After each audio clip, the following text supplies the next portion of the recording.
आधुनिक आवर्त सारणी हम लोग पढ़ रहे हैं, जिसको मोसले तैयार किए थे और उसका विशेषता भी देखेंगे। देखिए आधुनिक आवर्त सारणी की उपलब्धियां क्या है देखेंगे। आधुनिक आवर्त सारणी परमाणु संख्या पर आधारित है, जो तत्वों का मौलिक गुण है। इसके पहले मेंडली बताया था कि मौलिक गुण परमाणु द्रव्यमान है, जिसको गलत साबित कर दिया गया। और रियल में मौलिक गुण क्या है? परमाणु संख्या है। और हाइड्रोजन को निश्चित स्थान प्राप्त किया गया। उपलब्धियां है, मेंडलीव आवर्त सारणी में हाइड्रोजन का स्थान प्राप्त नहीं था। वो पहले समूह में भी रखा था, वो स्थान रख दिया था उसके लिए। आई इसको पहले समूह में रखे, निश्चित स्थान प्रदान किए। कौन? मोसले। किसमें? आधुनिक आवर्त सारणी में। तीसरा स्थिति उसके इलेक्ट्रॉनिक विन्यास के क्रम में। इलेक्ट्रॉनिक विन्यास के क्रम में 1:2, 2:2, 3:2 नहीं समझ में आ रहा है, इसको हम बताएंगे विस्तार से। इस क्रम में है, बढ़ते क्रम में।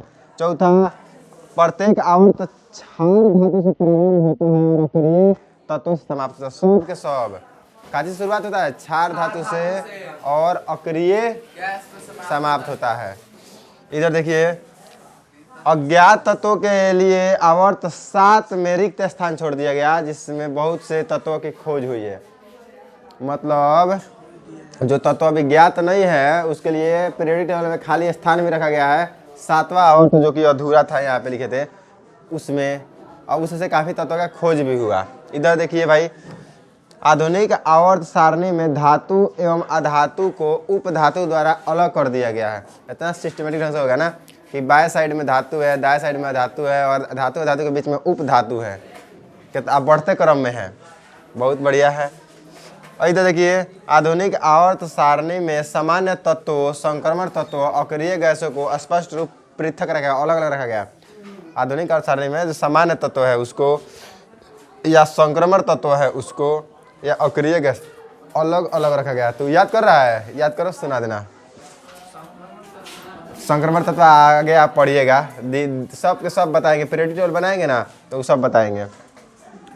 मतलब इतना समझिए कि एक सामान्य तत्व होता है, संक्रमण तत्व होता है, अक्रिय गैस होता है। तो पीरियोडिक टेबल में बनाएंगे कौन संक्रमण तत्व है, उसको अलग किधर रखा गया है। ठीक है, तो देखिएगा, उसमें एस ब्लॉक होता है, पी ब्लॉक होता है, डी ब्लॉक होता है, एफ ब्लॉक होता है ना।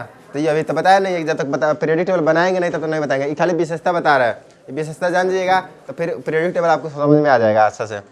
मेंडलीव का आवर्त सारणी यह तत्वों के परमाणु द्रव्यमान पर आधारित है। आधुनिक आवर्त सारणी यह तत्वों के परमाणु संख्या पर आधारित है। ये तो बता दिए, कई बार बता दिए। इसमें उप समूह ए तथा बी एक ही वर्ग के अंतर्गत आते हैं। किसमें? मेंडलीव में ए बी एक में आते हैं, और इसमें ए और बी को अलग अलग रखा गया है। अगर आप पीरियोडिक टेबल पढ़िएगा तो आपको समझ में आएगा। सर तनी दिखाइएगा ए किधर है, बी किधर है, तो हम बनाएंगे तो कल दिखा देंगे। ठीक है, कल या परसों जब भी। इसमें कुल 6 क्षैतिज पंक्तियां हैं, 8 उदग्र स्तंभ है। ये हम लोग देख लिए। आधुनिक आवर्त सारणी के पीरियोडिक टेबल में देखेंगे 7 को क्षैतिज पंक्तियां और 18 उदग्र स्तंभ। तो हम बनाएंगे तो आप देखिएगा तो आपको समझ में आ जाएगा। अभी इतना सिर्फ दिमाग में रखिए। इसमें अक्रिय गैस का कोई स्थान नहीं है, क्या कि जब ये बनाए थे तो अक्रिय गैस का खोज नहीं हुआ था, बाद में खोज हुआ था। इसमें अक्रिय गैस को 18वें समूह में रखा गया है।